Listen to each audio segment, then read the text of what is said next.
ఏ దినపత్రికలో ఏ వార్తలు ఉన్నాయనేది మనం మొదటగా చూసుకున్నట్లయితే ఫస్ట్ మనం ఈనాడు దినపత్రిక చూసుకుందాం. ఈనాడు దినపత్రిక చూసుకున్నట్లయితే కేసీఆర్ పని అయిపోయింది అంటూ ఇక్కడ ప్రధాన హెడ్లైన్ గా మనకు ఒకటి కనిపిస్తుంది. ఆ తర్వాత చూసినట్లయితే ఢిల్లీ పెద్దలివి పగటి కలలే అంటూ మనకి మరొక వార్త సంచలనంగా కనిపిస్తుంది. మంత్రి కేటీఆర్ చెప్తున్నారు. ఓ పక్క మాత్రం కేటీఆర్ పని అయిపోయింది, కేసీఆర్ పని అయిపోయింది అంటూ అమిత్ షా ప్రసంగిస్తున్నారు.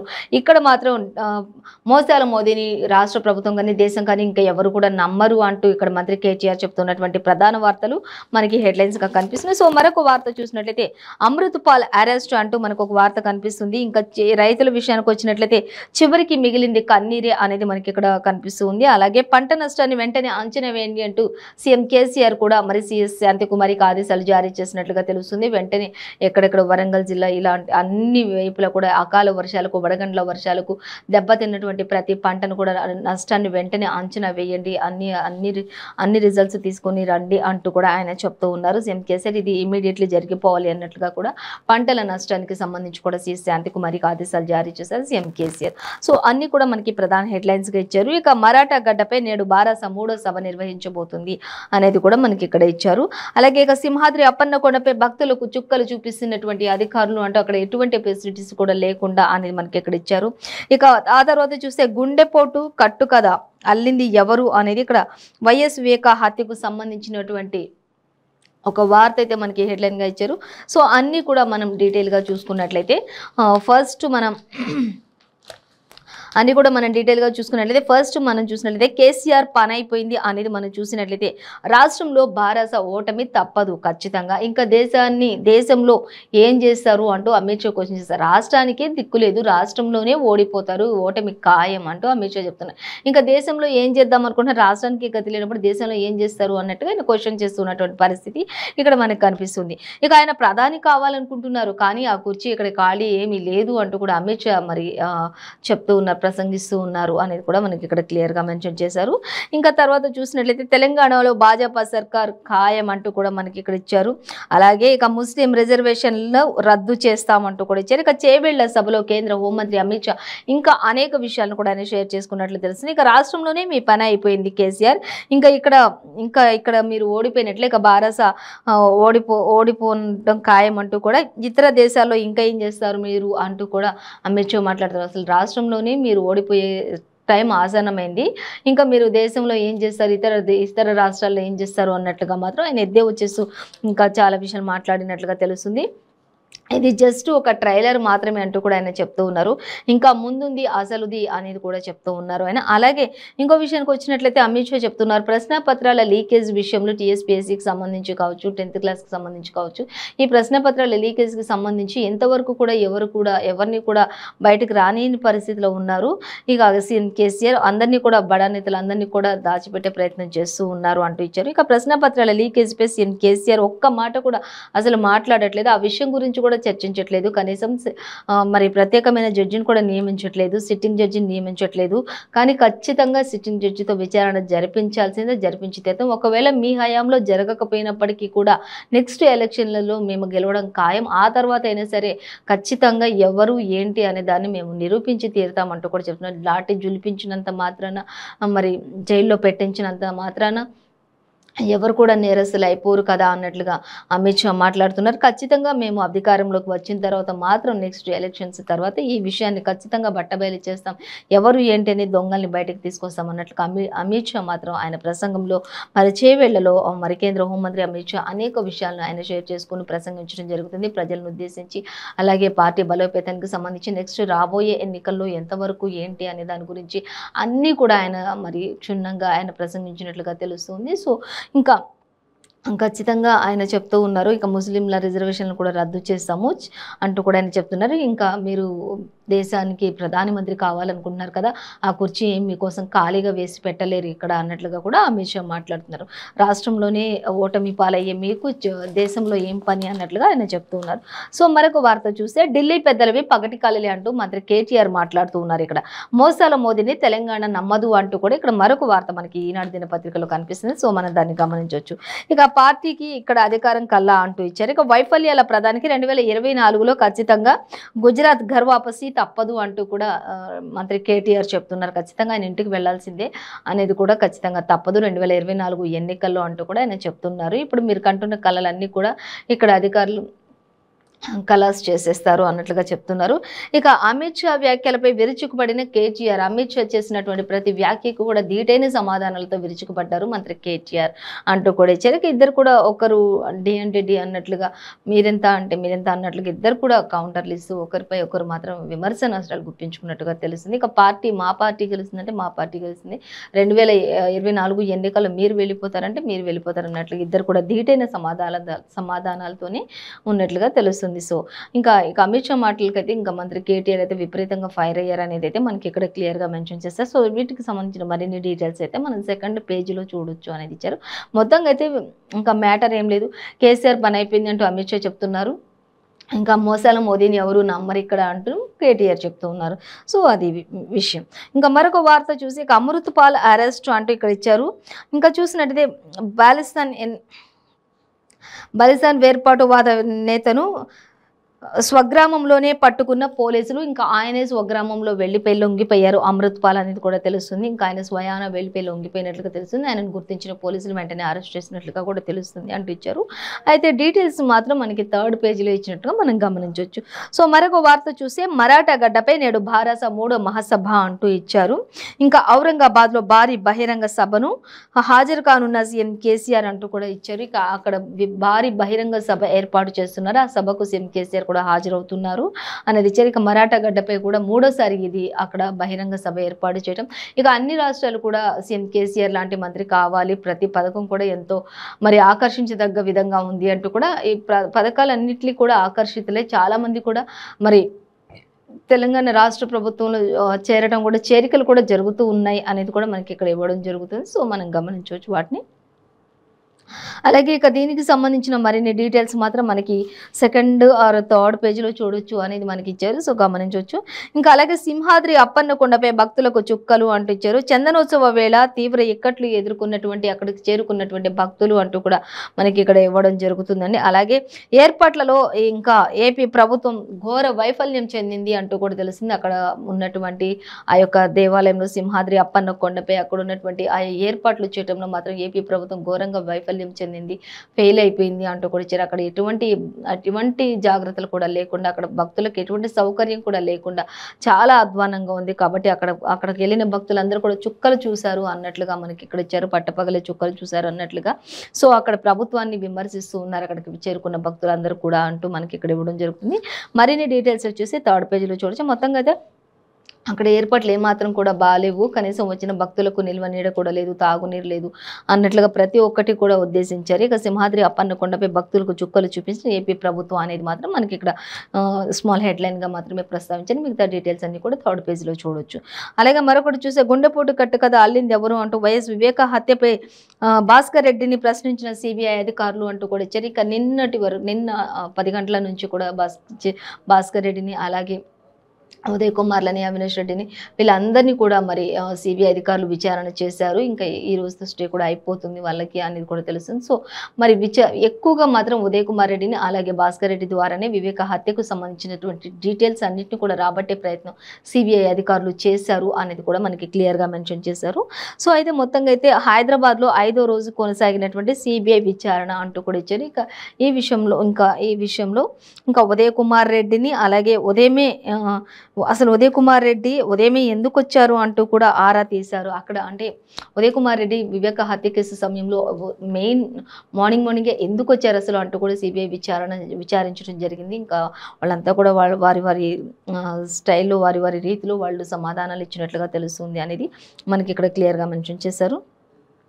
సో మొత్తంగా మాత్రం ఇంకా అసలు గుండెపోటు కట్టు కదా అసలు ఎలా స్టార్ట్ చేశారా, ఆయన జారిపడ్డారా, ఎలా అయింది, ఎవరైనా హత్య చేశారా, మరి రక్తపు మడుగులో ఉన్న వ్యక్తి అసలు గుండెపోటు వచ్చింది, ఆయన ఇలా అయ్యారు అలా అయ్యారు అంటూ మరి ఆయనని ఒక రోజంతా ఆపి ఈవినింగ్ వరకు నెక్స్ట్ డే వరకు ఉంచి మరి కొన్ని కట్టుకథలు అల్లుతూ వచ్చారు, అంత అవసరం ఏముంది అంటూ కూడా ఇక్కడ క్వశ్చనించడం సిబిఐ విచారణలో అడగడం జరిగింది అన్నట్లుగా మనకి ఇక్కడ ఇచ్చారు.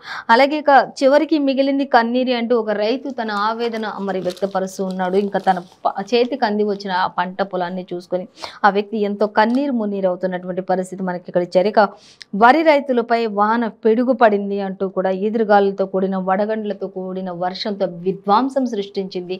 చేతికి అంది వచ్చిన వడ్ల ధాన్యం వరి ధాన్యం అంటూ ఇచ్చారు.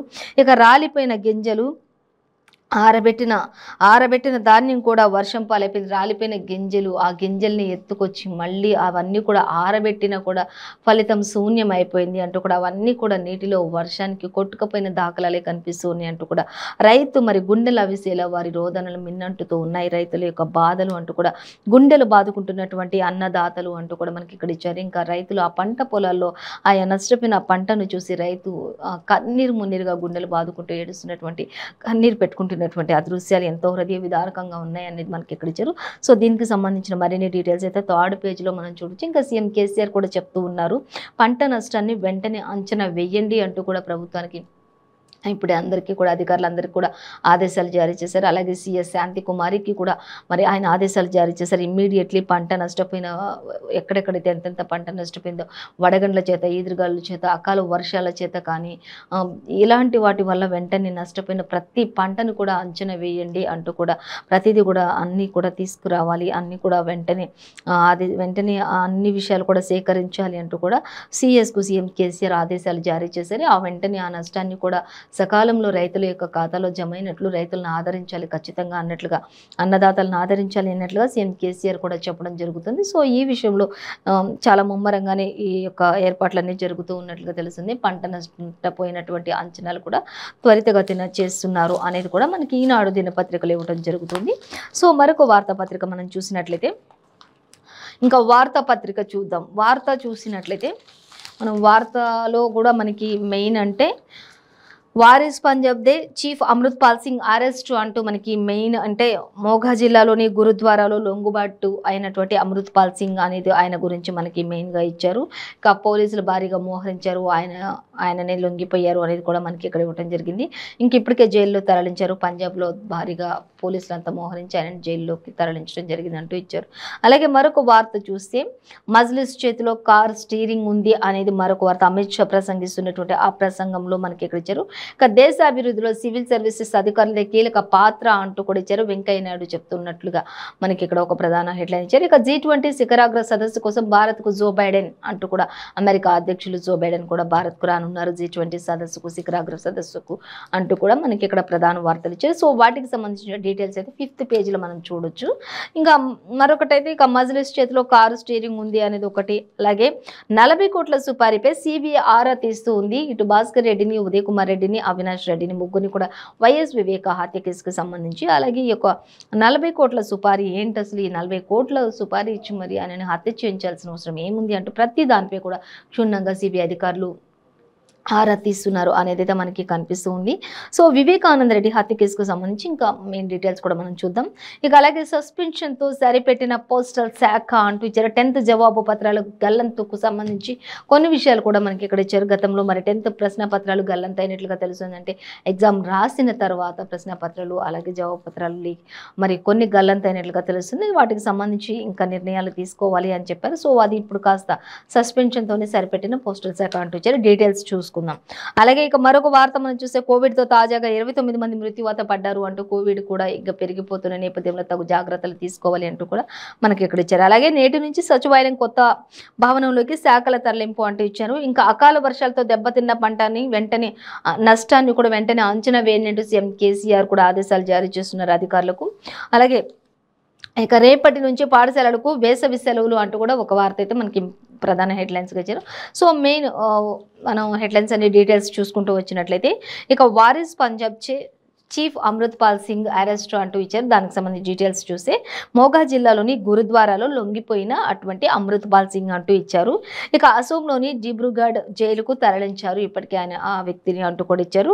అలాగే ఇంకా పోలీసులు భారీగా మోహరించారు ఆ చుట్టుపక్కల ప్రాంతం అంతా కూడా అంటూ కూడా పంజాబ్లో అంటూ కూడా భారీగానే పోలీసులు అంతా కూడా మోహరించారు. ఎక్కడ కూడా ఎటువంటి అవాంఛనీయ సంఘటనలు జరగకుండా ఉండేందుకు అంటూ మనకి ఇక్కడ ఇవ్వడం జరుగుతుంది. సో దీనికి సంబంధించిన మరిన్ని డీటెయిల్స్ అయితే మనం 2nd పేజీలో చూడొచ్చు అనేది క్లియర్గా క్లియర్గా మెన్షన్ చేశారు. అలాగే ఇక మజ్లిస్ చేతిలో కారు స్టీరింగ్ ఉంది అంటూ అమిత్ షా, కేంద్ర హోంమంత్రి అమిత్ షా ప్రసంగించారు చేవేళ్ల ప్రసంగంలో అంటూ కూడా మనకి ఇక్కడ ఇచ్చారు. అధికారంలోకి వస్తే ముస్లిం రిజర్వేషన్లు రద్దు చేస్తామంటూ కూడా చెప్పారు. అలాగే కేసీఆర్ ప్రధాని సీటు కావాలంటున్నావు కదా, ఆ సీటు ఖాళీగా లేదు అంటూ కూడా చెప్తున్నారు. ఇంకా సీఎం సీటు కాపాడుకో ఫస్ట్, నువ్వు ఈ సీటు తర్వాత సీఎం సీటుకే నీకు దిక్కు లేదు అన్నట్లుగా చెప్పారు. కొన్ని పేపర్లో మనం చూసినట్లయితే రాష్ట్రంలోనే ఇంకా నీ పని అయిపోయింది, ఇంకా దేశంలో ఏం చేద్దాం అనుకుంటున్నావు అన్నట్లుగా కూడా అమిత్ షా ప్రసంగించారు. సో ఇక్కడ మనకి వార్తాపత్రికలు చూసినట్లయితే మాత్రం ఇంకా ఫస్ట్ సీఎం కుర్చీ కాపాడుకో, ఆ తర్వాత ప్రధాని కుర్చీకి వెంపర్లాడు కానీ అన్నట్లుగా మనకి ఇక్కడ ఇచ్చారు. ఇక రానున్న ఎన్నికల్లో మాత్రం బీజేపీ ప్రభుత్వం రావడం ఖాయమంటూ ముఖ్యమంత్రి కేసీఆర్ను జైలుకు పంపిస్తామంటూ కూడా ఆయన ధీమా వ్యక్తం చేస్తున్నారు. ఇంకా లీకేజీలపై ప్రశ్నిస్తే బండి సంజయ్ని అరెస్ట్ చేస్తారా, మీరు అరెస్ట్ చేసినంత మాత్రాన, లాఠీచార్జ్ చేసినంత మాత్రాన, 3rd డిగ్రీస్ ప్రయోగించినంత మాత్రాన మిమ్మల్ని వదిలిపెట్టే ప్రసక్తే లేదు. రానున్న రోజుల్లో ఖచ్చితంగా బీజేపీ అధికారంలోకి వస్తుంది, అప్పుడు మీ పని అయిపోతుంది. కాబట్టి ఆ టైంలోనే సరే అసలు దీని అంతటికీ కారకులు ఎవరు అనే వాళ్ళని అందరినీ కూడా ఖచ్చితంగా బయటకు తీసామన్నట్లుగా మాత్రం అమిత్ షా ప్రసంగంలో అనేక విషయాలు వెల్లడించినట్లుగా తెలుస్తుంది. అలాగే మరొక వార్త చూసినట్లయితే ఇక చేవేళ్ల సభలో కేంద్ర హోంమంత్రి అమిత్ షా ఇంకా ప్రస్తుతం ఉన్న రాష్ట్ర ప్రభుత్వంపై మాత్రం విపరీతమైన ఫైర్ అయ్యారు, ధ్వజమెత్తారు అన్నట్లుగా మనకి ఎక్కడ ఇచ్చారు.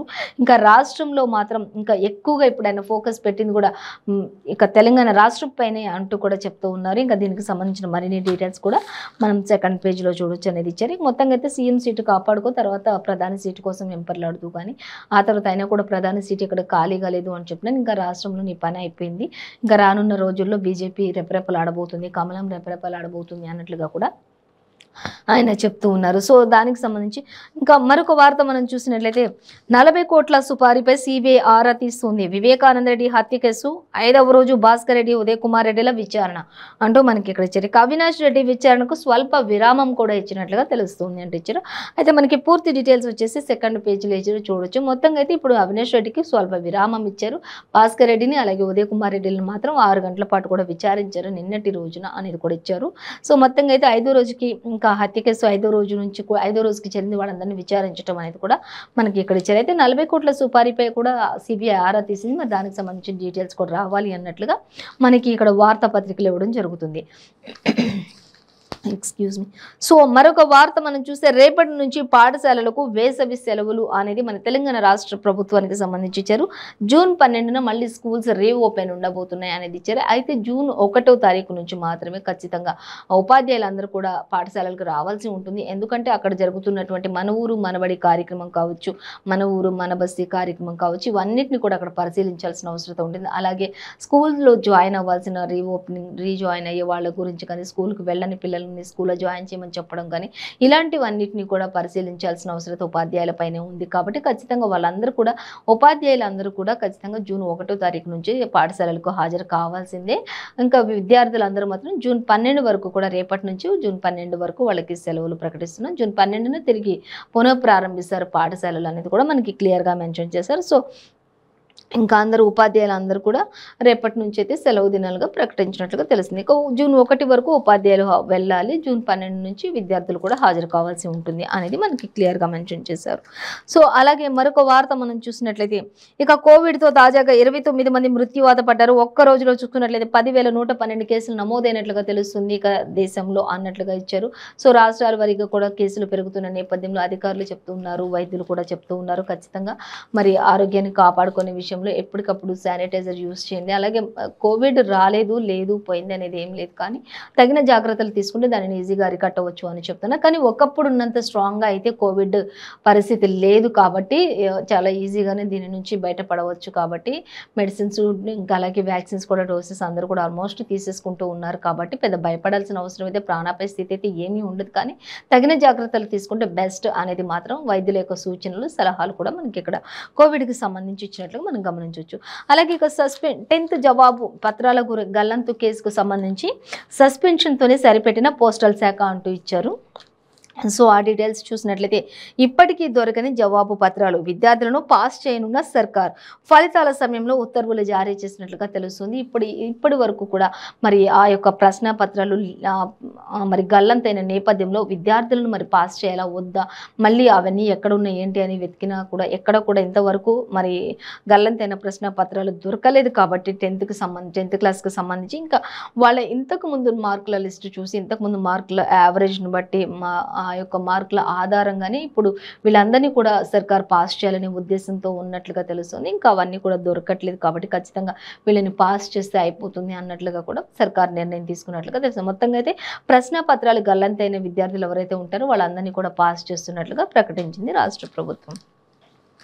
సో ఇంకా మరొక వార్త మనం చూస్తే ఇంకా నేటి నుంచి సచివాలయ కొత్త భవనంలోకి శాఖల తరలింపు ఉంటుంది అంటూ ఇచ్చారు. 6 అంతస్తులో సీఎం కార్యాలయం ఉంటుంది, సిద్ధం చేశారు అనేది కూడా మనకి ఇక్కడ ఇచ్చారు. అలాగే మంత్రులకు వారి ఛాంబర్లు కేటాయింపు కూడా పూర్తయిపోయింది. ఎవరెవరు ఎక్కడెక్కడ ఏంటి అనేది వారి యొక్క ఛాంబర్లు, వారి యొక్క అంతస్తులు అన్నీ కూడా రెడీ అయిపోయాయి. ఇక 1 నుండి 5 అంతస్తుల వరకు మాత్రం అమాత్యులకి అంటూ కూడా మనకి ఇక్కడ క్లియర్గా మెన్షన్ చేయడం జరుగుతుంది. సో ఈ రోజు నుంచి కూడా పాత సచివాలయం నుంచి కొత్త సచివాలయానికి అన్నిటిని కూడా సమకూరుస్తున్నారు. ఇక 30 నుంచి మాత్రం ఇంకా కార్యకలాపాలు అన్నీ కూడా అక్కడి నుంచి ప్రారంభిస్తారు అంటూ కూడా తెలుస్తుంది. మంత్రులు, ఆయా మంత్రుల శాఖలు, ఆయా అంతస్తులు, అలాగే సీఎం కేసీఆర్ సీఎంది మాత్రం 6వ అంతస్తులో ఉండబోతుంది ఆయన అంటూ కూడా మనకి 6వ అంతస్తులో సీఎం కార్యాలయం ఉంటుంది అంటూ ఇచ్చారు. సకల హంగులతోటి అక్కడ అన్ని ఏర్పాట్లతోటి కూడా అక్కడ నిర్మించడం జరిగింది. కాబట్టి ఇంకా 30 నుంచి ఇప్పటి నుంచి అక్కడ అన్నీ కూడా మరి ఒక్కొక్కటిగా చేరికలు జరుగుతూ ఉన్నాయి. అక్కడ అన్నీ కూడా మరి కొత్తగా నిర్మాణం చేపట్టిన నేపథ్యంలో అక్కడ ఉండాల్సిన ఫెసిలిటీస్కి తగ్గట్లుగా అక్కడ ఎవరెవరు ఎక్కడ ఏంటి అని అన్ని ప్రతి ఒక్కటి కూడా క్షుణ్ణంగా పరిశీలిస్తూ ఈ రోజు నుంచి అక్కడికి అన్నీ కూడా తరలిస్తున్నట్లుగా ఫైల్స్ అవన్నీ కూడా తరలిస్తున్నట్లుగా తెలుసుకోవచ్చు మనం. సో అవన్నీ ఇంకా మొత్తంగా అయితే 30వ తారీఖు నుంచి మాత్రం ఇంకా అక్కడ కార్యకలాపాలన్నీ కూడా అక్కడి నుంచే కొనసాగుతాయి అనేది కూడా మనకి సీఎం కేసీఆర్ క్లియర్గా తెలియజేస్తూ ఉన్నారు మనకి వార్తాపత్రికలో. అలాగే ఇంకా మరొక వార్త చూస్తే అకాల వర్షాలతో దెబ్బతిన్న పంట నష్టాన్ని వెంటనే అంచనా వేయండి అంటూ సిఎస్ శాంతికుమారికి సీఎం కేసీఆర్ ఆదేశాలు జారీ చేశారు. రాష్ట్ర వ్యాప్తంగా దంచి కొడుతున్న అకాల వర్షాలు వాటి వల్ల ఎంతోమంది అన్నదాతలు అలాగే రైతులందరూ కూడా మొత్తంగా అన్ని పంటలకు సంబంధించి కూడా అందరూ కూడా నష్టపోతున్నారు. ఇటు కూరగాయలు కావచ్చు, లేకపోతే మొక్కజొన్న కావచ్చు, లేకపోతే ఇంకా మిర్చి పంట కావచ్చు, వరి కావచ్చు, ఇలా అన్ని రకాల పంటలు కూడా మరి విపరీతంగా నష్టపోతూ ఉన్నారు రైతులు. కాబట్టి మామిడి ఇవన్నీ రాలిపోయిన పంటలు ఉంటాయి. ఇవన్నిటికి సంబంధించి కూడా వెంటనే ఖచ్చితంగా అంచనా వేయండి. దానికి తగ్గినట్లుగా మరి వారికి ఆయా రుణాలన్నింటినీ కూడా ఇచ్చారు. పంట నష్టాన్ని ప్రభుత్వమే భరిస్తుంది కాబట్టి ప్రభుత్వం ఖచ్చితంగా రైతులను ఆదరిస్తుంది. కాబట్టి ఆయా నష్టం ఎంతనో అంచనా వేసినట్లయితే రైతుల ఖాతాల్లోకి వారికి పంట నష్టాన్ని మరి జమ చేయడం జరుగుతూ ఉంది అనేది కూడా సీఎం కేసీఆర్ చెప్పినట్లుగా చూడొచ్చు మనం వార్తాపత్రికలు. అలాగే మరొక వార్త చూస్తే అసెంబ్లీ ఎన్నికలకు శంఖారావం అంటూ చెప్తూ ఉన్నారు. 25న నియోజకవర్గ సభలు ఉంటాయంటూ బీఆర్ఎస్ శ్రేణులతో మంత్రి కేటీఆర్ టెలికాన్ఫరెన్స్ లో ఉండబోతున్నారు అనేది కూడా మనకు ఒక వార్త అయితే ఇక్కడ సంచలనంగా ఇచ్చారు. సో దీనికి సంబంధించిన మరిన్ని డీటెయిల్స్ అయితే మనం 7th పేజీలో చూడొచ్చు. మొత్తంగా అయితే అసెంబ్లీ ఎన్నికలకు సంబంధించి శంఖారావం స్టార్ట్ అవుతుంది. 25న నియోజకవర్గ సభలు ఉంటాయి. బీఆర్ఎస్ శ్రేణులందరితో కూడా ఆయన మరి టెలికాన్ఫరెన్స్లో మాట్లాడబోతున్నారు అనేది మనకి వార్తాపత్రికలు ఇవ్వడం జరుగుతుంది. సో మరొక వార్తాపత్రిక మనం చూసినట్లయితే నమస్తే తెలంగాణ పత్రిక చూద్దాం.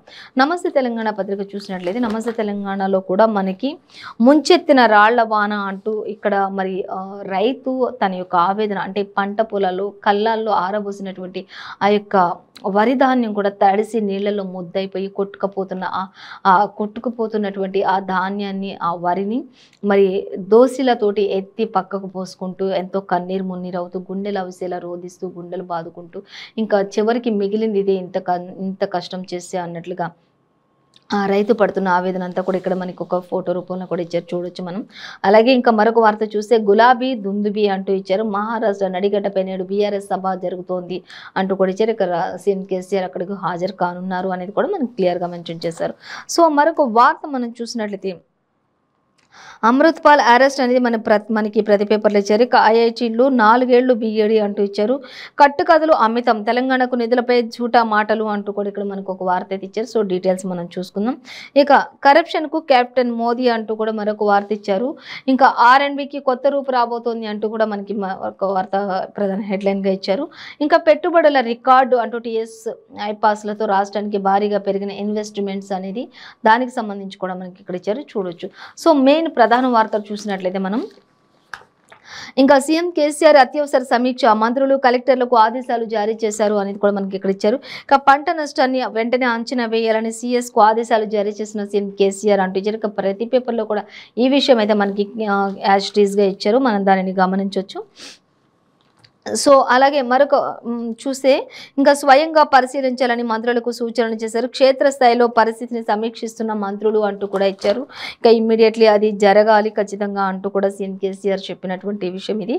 ఇంకా అలాగే ప్రభుత్వం అండగా ఉంటుందని రైతులకు భరోసా కల్పిస్తున్నటువంటి అధికారులు అందరూ కూడా అక్కడికి వెళ్ళినప్పుడు ఇంకా ప్రభుత్వం ఖచ్చితంగా మీకు అండగా ఉంటుంది, మీరు అధైర్యపడవద్దు, మీరు కన్నీరు పెట్టుకోవద్దు అంటూ కూడా అన్నదాతలను ఆదరిస్తున్నటువంటి మంత్రులు అందరూ కూడా ఇక్కడ మనకి కనిపిస్తున్నారు. మనసు దాన్ని మనం గమనించవచ్చు. ఇక ఉమ్మడి కరీంనగర్ అలాగే వరంగల్, నల్గొండ, ఖమ్మం జిల్లాలో 2 రోజులుగా వడగండ్ల వానతో బీభత్సం సృష్టించింది. ఇక ఈ వడగండ్ల వానతో మరి పంటలన్నీ కూడా విపరీతంగా నష్టపోయినటువంటి పరిస్థితి కనిపిస్తుంది. కాబట్టి రైతులందరూ కూడా ధైర్యపడొద్దు, ఖచ్చితంగా ప్రభుత్వం మిమ్మల్ని ఆదుకుంటుంది అంటూ కూడా మనకి ఇక్కడ మాట్లాడుతున్నట్టు అధికారులందరూ కూడా చెప్తున్నటువంటి పరిస్థితి. ఇంకా అలాగే నష్టం అంచనాలో వ్యవసాయ శాఖ అధికారులు గత నెలలో వర్షాలకు 1.5 లక్షల వరకు కూడా ఎకరాలు నష్టం వాటిల్లింది అంటూ కూడా మనకి ఇక్కడ ఇచ్చారు. సో దానికి సంబంధించి కూడా అన్ని డీటెయిల్స్ కూడా మరి ప్రభుత్వానికి నివేదిక సమర్పించామంటూ ఇచ్చారు. కరీంనగర్ జిల్లా చామనపల్లిలో వర్షానికి పంట నష్టపోయి రోధిస్తున్నటువంటి రైతుకు భరోసా ఇస్తున్నటువంటి రాష్ట్ర పౌర సరఫరాల శాఖ మంత్రి గంగుల కమలాకర్ అంటూ ఇచ్చారు. ఇక గంగుల కమలాకర్ అక్కడ మరి అన్ని సమస్యలు కోల్పోయిన రైతు మరి కన్నీరు పెట్టుకుంటున్నటువంటి ఆ రైతుని భరోసా ఇస్తూ మరి ఆదరిస్తూ ఖచ్చితంగా ప్రభుత్వం మిమ్మల్ని ఆదుకుంటుంది, మేమున్నాం అంటూ ఆయనకి మేమున్నాం మీకు అండగా అంటూ కూడా ధైర్యాన్ని ఇస్తున్నటువంటి పరిస్థితిని అయితే మనకి ఇక్కడ చూపిస్తూ ఉన్నారు. సో మనం దానిని గమనించవచ్చు. మొత్తంగా అయితే అక్కడ ముంచెత్తిన రాళ్ల వాన అంటూ కూడా మనకి ఇక్కడ క్లియర్గా మెన్షన్ చేశారు. సో గమనించవచ్చు. అలాగే ఇంకా రాష్ట్రంలో ఇక పలు జిల్లాల్లో కూడా వడగండ్ల వానకు పంటలు దెబ్బతిన్నాయి. అదే నేపథ్యంలో ముఖ్యమంత్రి కేసీఆర్ కూడా ఆదివారం అత్యవసర సమీక్ష కూడా నిర్వహించారు. క్షేత్రస్థాయిలో పంటల నష్ట పరిశీలన కూడా జరిపించాలి అంటూ కూడా ఆయన అందరితో మాట్లాడిన విధానం కూడా ప్రతి ఒక్కరిని ఎంతగానో ఓదార్చింది అన్నట్లుగా ఇచ్చారు. సో మంత్రులందరికీ కూడా ఆయన ఇప్పటికే అనేక ఆదేశాలు జారీ చేసినట్లుగా తెలిసింది. ఖచ్చితంగా రైతుల పట్ల న్యాయం జరిగించాలి అన్నట్లుగా ఇప్పుడున్న ప్రస్తుత పరిస్థితులు మాత్రం ఖచ్చితంగా రైతులకు న్యాయం జరగాలి అన్నట్లుగా మాత్రం మనకి సీఎం కేసీఆర్ చెప్తున్నారు. కాబట్టి సో మరొక వార్త చూద్దాం. గులాబీ దుంద్వి అనేది మనం చూసినట్లయితే మహారాష్ట్ర నడిగడ్డపై నేడు బీఆర్ఎస్ సభ జరుగుతోంది అంటూ ఆయా సభా ప్రాంగణం అంతా కూడా ఏర్పాట్లతోటి ఏ విధంగా ఉంది అక్కడ అనేది కూడా మొత్తం కూడా మనకి ఇక్కడ ఒక ఇమేజ్ రూపంలో చూపిస్తున్నారు. సో దాన్ని మనం చూడొచ్చు. మొత్తంగా అయితే అక్కడ చైర్స్, ఏర్పాట్లు, ఆయా ప్రాంగణం, ఆ యొక్క స్టేజ్ మొత్తం కూడా అన్ని కూడా మనకి ఇక్కడ క్లియర్గా మెన్షన్ చేశారు. అక్కడ సీసీ క్యామ్స్ అలాగే ఇంకా అక్కడ ఉన్నటువంటి జాగ్రత్తలు, ఎంతమంది పోలీసులు ఏంటి అనేది కూడా మొత్తం కూడా మనకి క్లియర్గా ఇచ్చారు. ఇక వందే మాతర ఉద్యమం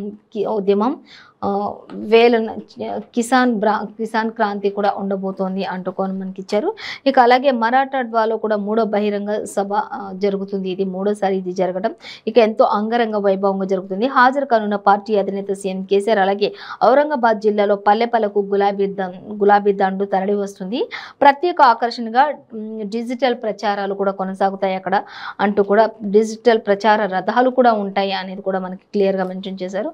సో అక్కడ ఫ్లెక్సీలతోటి ఆయా ప్రాంగణం అంతా కూడా గులాబీమయంతో కలకలలాడుతూ ఉన్నటువంటి ఆ స్టేజ్ ప్రక్రియ అంతా కూడా మనకి ఇక్కడ ఇచ్చినట్టుగా తెలుసు. సో ఈ రోజు మనం ఇక్కడ చూసినా కూడా ప్రతి పేపర్లో కూడా యాజ్ ఇట్ ఈస్గా అంటే అకాల వర్షాలకు నష్టపోయినటువంటి రైతులు, అలాగే స్కూల్స్ ఎప్పటి నుంచి ఓపెన్, ఎప్పటి నుంచి రీఓపెన్, ఎప్పటి నుంచి హాలిడేస్ ఏంటి అనేది కూడా మనం చూసుకున్నాం. అలాగే కట్టుకథలు అంటే అమితంగా వైఎస్ వివేకకు సంబంధించి అసలు కట్టుకథలన్నింటినీ అల్లాల్సిన అవసరం ఏంటి అంటూ సిబిఐ విచారణలో మరి ఏ విధంగా ఉంది అనేది కూడా మనకి ఇక్కడ ఇచ్చారు. అలాగే పెట్టుబడులు రికార్డ్స్ గురించి, అలాగే ఇంకా ఇటు అమిత్ షా చేస్తున్నటువంటి ఎద్దేవులకి ఇటు మంత్రి కేటీఆర్ కూడా తగిన రీతిలో సమాధానాలు ఇవ్వడం, ఇలా అన్ని పేపర్స్ యాజ్ ఇట్ ఈస్గా ఇచ్చారండి. ఇది ఇవాళ పేపర్ వార్తా కార్యక్రమం విశేషాలు. మరో పేపర్ వార్తా కార్యక్రమంతో మళ్ళీ రేపు కలుసుకుందాం. అంతవరకు చూస్తూనే ఉండండి 95 న్యూస్.